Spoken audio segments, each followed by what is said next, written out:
আমরা চেষ্টা করতেছি যে মাদকটাকে নিয়ন্ত্রণ করার, আর মাদক কন্ট্রোল করা গেছে না আগে কেন জানেননি? কারণ এক এলাকার মধ্যে ৩-৪ জন এমপি আছে, ৩-৪ জন এমপি বুঝেননি? মানে এমপি শাসাও এমপি, শাসার বাতিজও এমপি।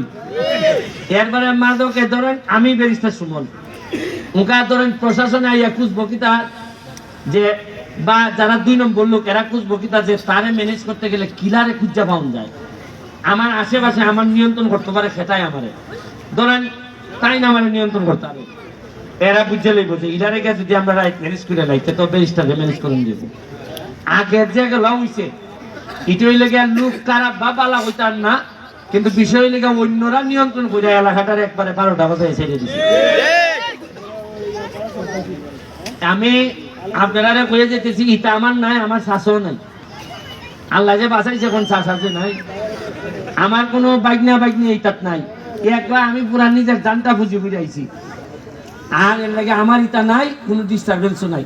আর আমার বেশি পয়সা রুজি করার কোনো ইচ্ছাও নাই, কারণ জীবনে আমি এত টাকা রুজি করছি আর এত টাকা খরচ করছি, এরপরে ৮ টাকা কামাইবার কোনো ইচ্ছা আমার হইবার না। কারণ যেটা খরচ করছি ইটা জমাই রাখলো আমি, আমার বিশ্বাস যে আমার চাচার কাছাকাছি গেলাম গেল। যাই হোক, আমার চাচা বাতি যা সব লাইনে গেলে হইতো না।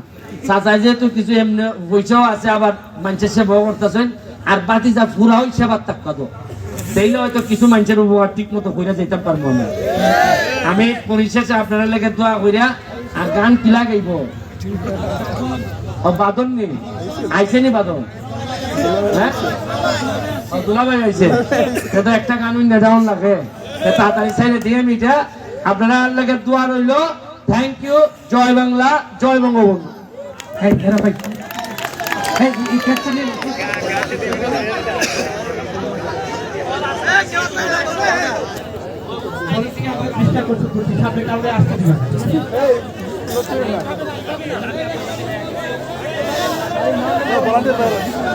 তোমরা